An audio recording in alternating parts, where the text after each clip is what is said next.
Jordan, have you got any words of wisdom for us? Mm-hmm. You don't have any, didn't learn anything in school? I don't think really anything new. Nothing new. Didn't learn anything in school today? Nothing new, I'm pretty sure. We might have to check out what's going on in school. You're supposed to be learning. You didn't learn anything new today? I don't think. I told them to clean up, and then he was wondering when he was going to get a day off. Never! What would you do on your day off? Isn't there a movie, Forrest Bueller's Day Off? Or is that the name of it? I think I've heard some people talking about that. Well, guys, welcome to our channel. Welcome to Montana Family Homestead. We're so glad you're here. I apologize. You haven't seen us for a few days, but we're back, and we're glad to be back. Do you think anybody missed us? You know, I don't know. Today, I was at the post office. I sent a letter off, and I thought, well, I better check to see if we got some more mail. And we did. All the way from Massachusetts as well. Somebody... No, that's not Massachusetts. It says, Dear Marvin and Mary, hello from Groton, Connecticut. In Massachusetts, it's pronounced Groton. Oh. Groton. Okay. So in Connecticut, they pronounce it Groton, and in Massachusetts, they pronounce it Groton. Okay. Let me start by saying I love you guys. My husband Ed and I really enjoy watching your YouTube channel and look forward to every Friday. It is always a pleasure to watch Mary's extra vlogs during the week. Seeing your sweet boys watching Marvin's project and Mary's cooking, cleaning, driving the kids in the car, and so forth. Ed and I have a blended family, although we've been married 30 years. We both have been previously married. He had one adopted daughter, now 48 years old, and I had 4 sons, aged 47, 45. 4 boys. Wow. 47, 45, 41, and 38. Joseph, Andy, Zachary, and Joshua. Oh. So, yeah, that's I'll bet I awesome. know why she likes to watch us. Oh. Because there's a lot of boys She in also the house. she knows what we're going through. Oh, yes. Probably sitting on the couch laughing at us. Yes. I bet you know what we're going through. 4 boys. So I relate very well with Mary as a boy's mom. I told you. Oh, see there. I get a lot of joy watching you all as a family. And I thank you for sharing your life and your faith with us. I love watching you both when you're sitting at your dining room table talking and sharing your everyday life or remembering your past. I was so enjoyed watching the two of you relate to each other with love, respect, and joking. Speaking of joking, I get a kick out of Marvin's stories and dad jokes. His jokes make me laugh out loud. And then I laugh again at some of the Mary's reactions to Marvin. I just thought you might want to know how you have brought joy to an old couple from Connecticut. God bless you always. God bless you all always. Love, Vicky Hall. Oh, Vicky, what a special letter. That is just so wonderful. I want to see how far that is from us. Groton, Connecticut. No, I have Due to never the age heard. of the No, is internet. it Groton or Groton? I think she said it's Groton. I'm probably sure I Connecticut. butchered it. Okay, yeah, it's Groton, but in Massachusetts it's called Groton. I'm not sure that I've ever been to Connecticut. I've been to most states, but I don't think I've been to Connecticut. Takes 1 day and 16 hours. 1 day and 16 hours from Libby, Montana. 2,591 miles. That would be a long ways. Wow. Mm-hmm. Sad to say, I have never been to any of the New England states. I often remember my mom saying that when you want to travel, you need to go see the East first and then the West. I have not been to Hawaii, but I've been to every state west of the Mississippi, including Alaska, and a bunch of states east of the Mississippi. I should tally up at some point how many states I've been to. Hey, Dad, Don't your shot glasses sort of tell you that? Your shot glasses? Yeah, we can see where you've been with your shot glasses. Sort of. I probably was in some states when I was a little boy. That we didn't get a shot glass. So I'm not sure. Yes. For those of you wondering about our shot glasses, a few videos back, and I can post the link in the description, Marvin went through the shot glasses that he collects when he travels to around the country. Yeah, I started collecting those because they're small. Mm-hmm. There's a lot of nice stuff that's bigger. But I decided I'm going to go with something small that I can stick in my pocket that doesn't break. You guys may remember this, but there was one time that we, as the Amish do, they have church in people's homes. Yeah. And there was this one family that had a collection of all the places, a lot of the places they had traveled. And they had these dinner plates sized with the names of Where they the were. states where they were or special places. And I thought that was just really, really neat. And I was like, someday I'd like to start that. So when I kind of started traveling more, I realized, well, nobody had these plates. Yeah. And the other thing, my OCD or whatever you want to call it, I wanted something that was all kind of on the same, Yes. And smaller, where you could put it in your pocket or in your suitcase. Yeah. A dinner plate can be big, and if it's glass, it can break. And then someone posted in the comments, if I remember correctly, they collected spoons, which I think is Spoons? Yes, spoons. You can buy spoons, souvenir spoons. I'm trying to remember if I've ever seen souvenir spoons. I think I have. Probably have. I'll have to look for that. Yeah. There was a letter in there. Was there well, where is it? I thought there might be a voicemail. A voicemail. Yeah. Did you ever hear about the gal that was at the post office and she was shouting into the letter and she quickly sent it and pulled it off? She was sending a voicemail. That is so not even funny.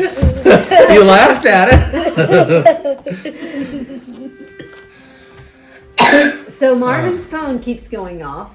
I've put what relationship the person is to you. I have yellow highlighted the people that are your direct ancestors.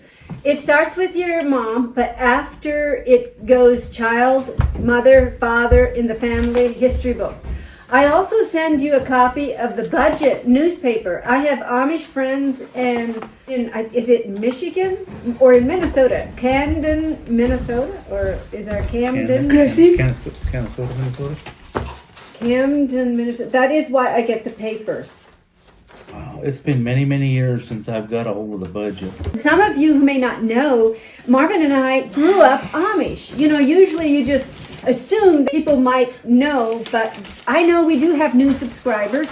Marvin and I grew up Amish, and one of the main newspapers amongst the Amish communities is this paper right here. My dad was born in Plain City. Plain City? Some years ago, I don't know when, there was a mullet reunion, and everyone went over that was there, went to the home place. Wow. Where my dad was born. I did look through this briefly. Wow, thank you so much. We really appreciate this. This will be hours an of awesome thing to winter evenings. Reminisce, look through. Yeah.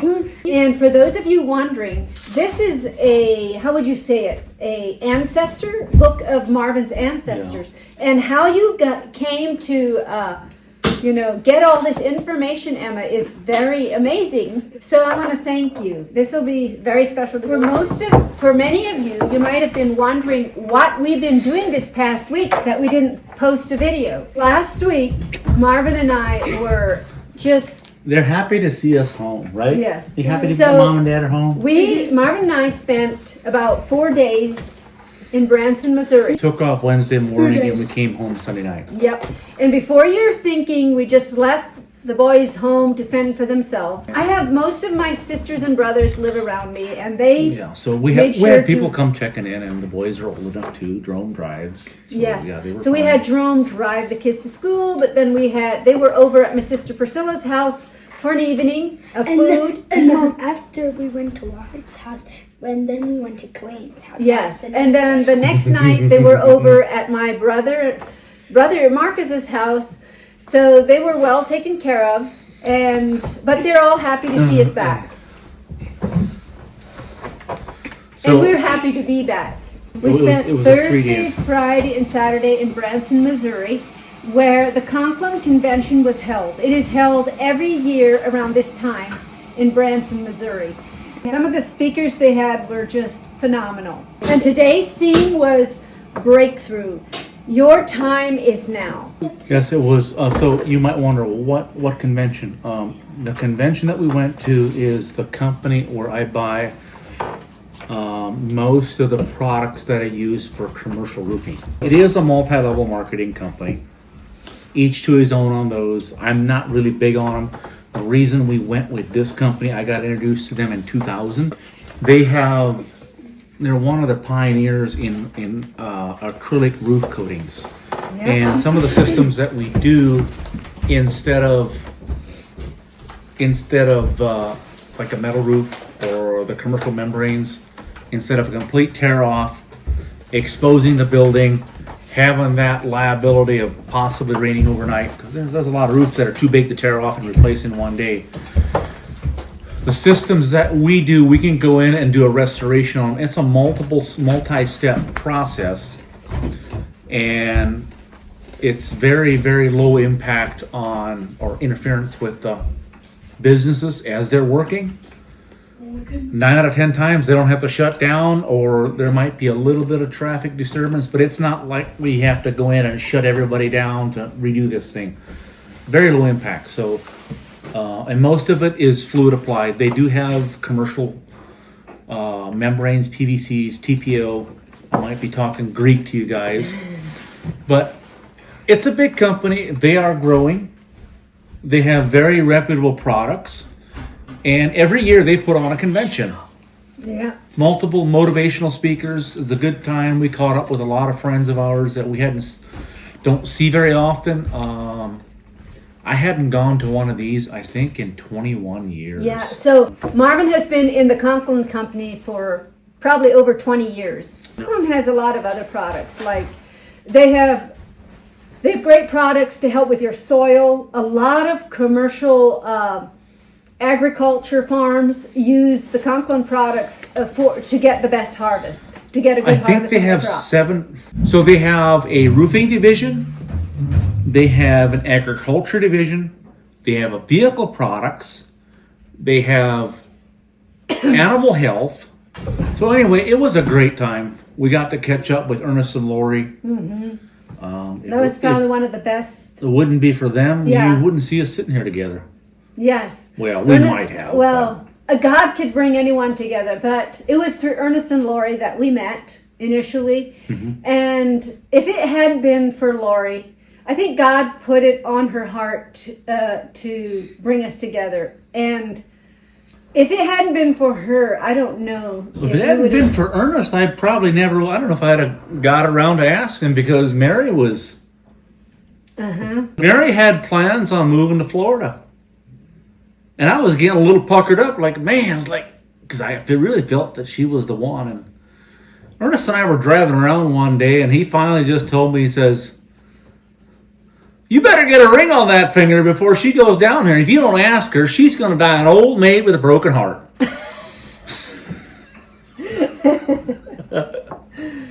Yeah. So that was the pat on the back. That was the pat on the back and a boot in the rear end for me to. It's time to kick it in gear. Yeah, this was over 20 years ago. You asked me out on a date February in of 2006. 2006. That he asked me out on a date 20 years ago. Coming And the rest right is up on history. 20, yeah. Concerning one of our sit-downs, this is from Margaret. "I live in southeastern Arizona on 2 acres. We had hoped to put a well in, even though we have a small water company that supplies our water. If I could get a permit, The cost I was quoted was $65,000 without a pump. We installed a 2,500 gallon water storage tank and rain gutters on my husband's metal shop. I believe he paid roughly $5,000 4 years ago. Rain collection is the way to go in the desert. Even a few inches of rain off a 1,200 square foot building is a great supplement to the water we pay for every month. Definitely worth checking into. I watched lots of videos on YouTube about rain catchment, and for me, the best information came out of homesteads since he is in part of the state. So, yes, we really 65,000 for a well. that's what the quote was. Oh my! Not putting the pump in. 65K without a pump. That's a lot of money. It is. And so, I'm just going to reiterate. We have enough water to get by. Yeah. The biggest issue I have is I like green grass. We have enough for household. We have enough for the garden because we can put sprinklers up.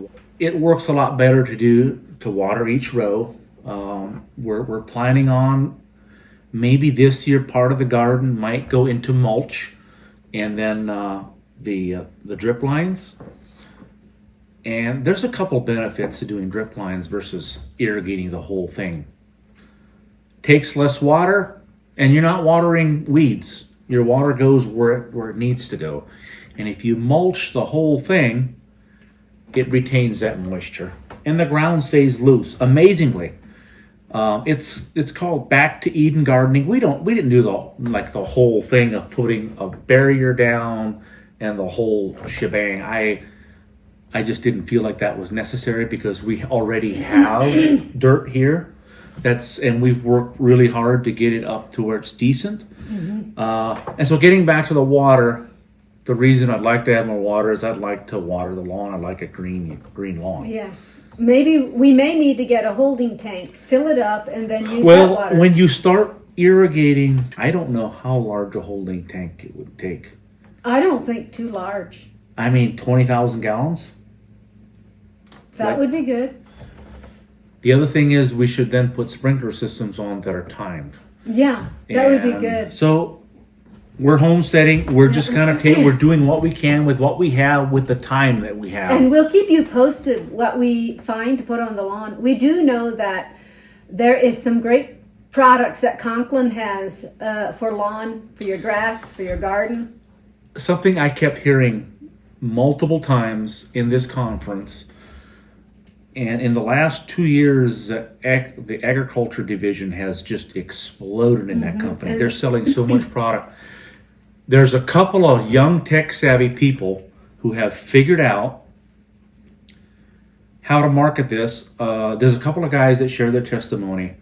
They moved on to a 6th-generation farm, and they were going to lose it. They figured out how to get their soil up, maximum production.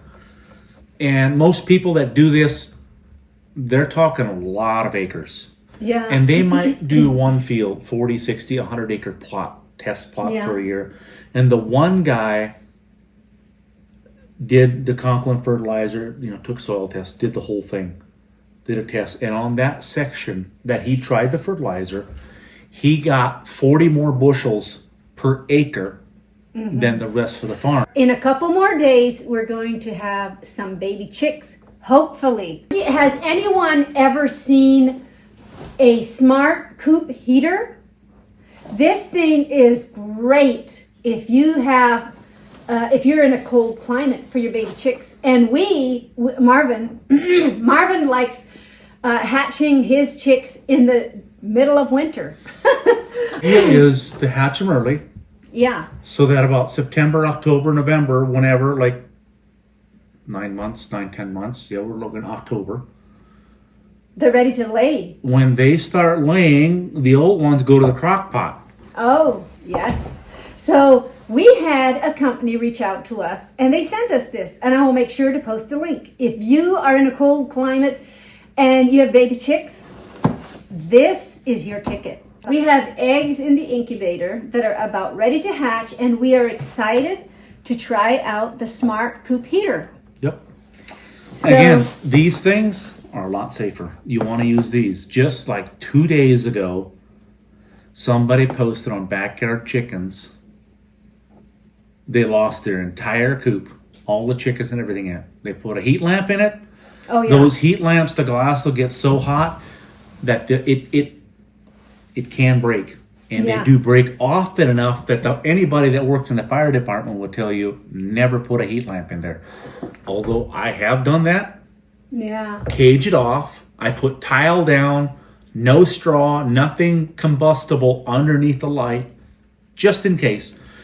What I've done is I've put an electric heater in it, like in a dog cage, all metal, so that nothing can get to it. yeah, I'm not sure why people are insistent on that it needs to be a light. yeah. Just put a heater in there. Just a warm Because it something for the sucks baby chicks. when something like that happens. Yeah. There was somebody I knew personally in Bonners Ferry. They had moved in from some other place and built this really, really nice little barn, just a cute little barn.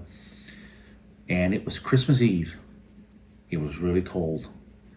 Their heat lamp broke, and by the time they were notified, somebody stopped in and hollered at them, "Hey, your barn's on fire."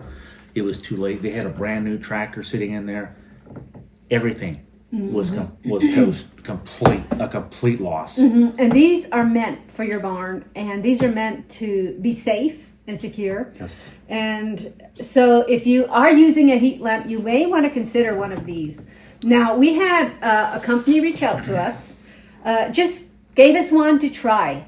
And so we are very excited. In a couple of days, our eggs should be hatching here, and we still have snow on the ground, snow and ice. So we are excited to try the smart coop heater, and I will make sure to post a link. You don't want to lose your barn and everything in it just because you are using an unsafe light or heater for your chickens. I know that I mentioned that when I built the barn, I wanted it big enough that everything could be in there. Well, the end I have for the chicks is not insulated, so the little chicks are going to go in my heated shop until they'll probably be in there a month and a half, 2 months until they're big enough and feathered out, and then we'll put it in with this And keep into it the nice other and build. warm. Yeah. So our little chicks hatching from the incubator don't have a mother to keep it warm. So I'm very thankful for this. Yeah. And we want to thank the company.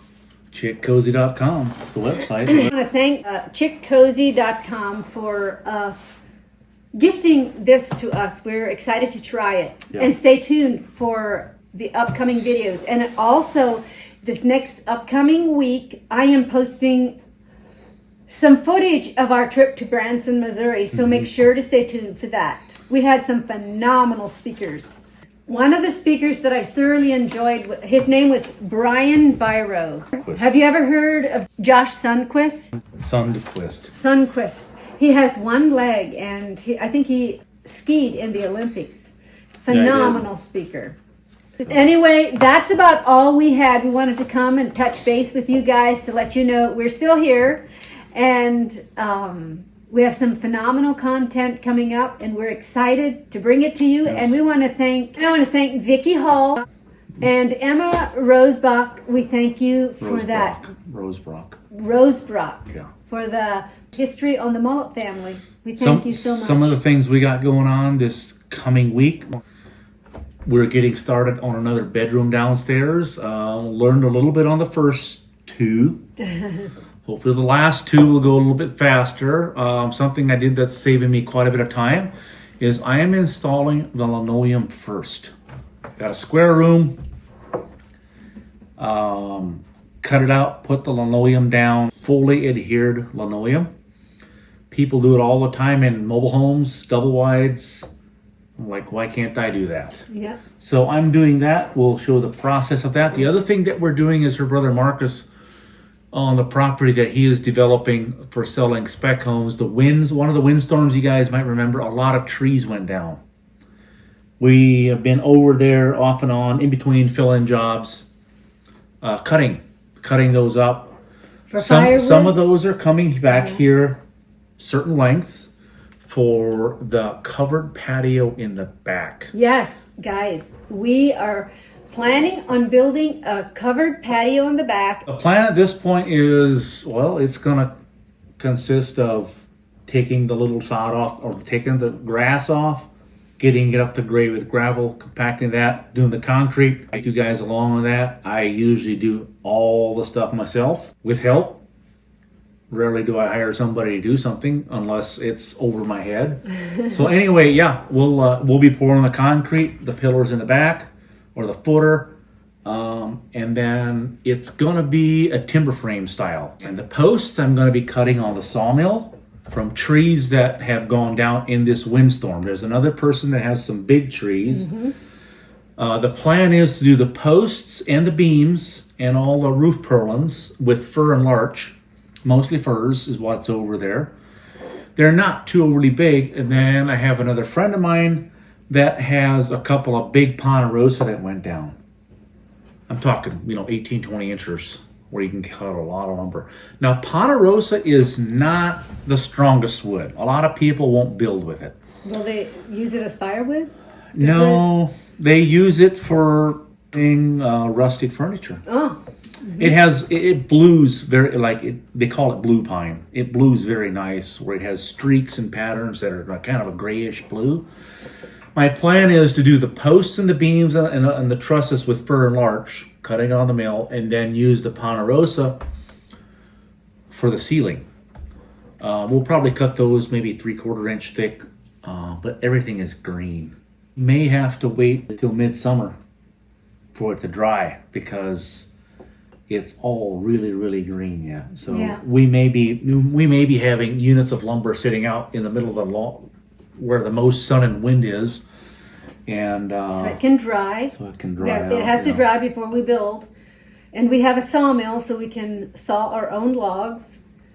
So guys, that's kind of what's going on today. Yeah, that's pretty much what's happening here at the homestead. It's kind of been a really warm winter, a lot of rain, like almost no moisture, and then we had enough rain that it flooded, and now it's just not really snowing. It was 45, 47 degrees yesterday when we came home. We need rain because we need snowpack. Yeah, because toward the end of summer usually is when our fire season is, and the more snow and rain we get during the winter, the better. Yep.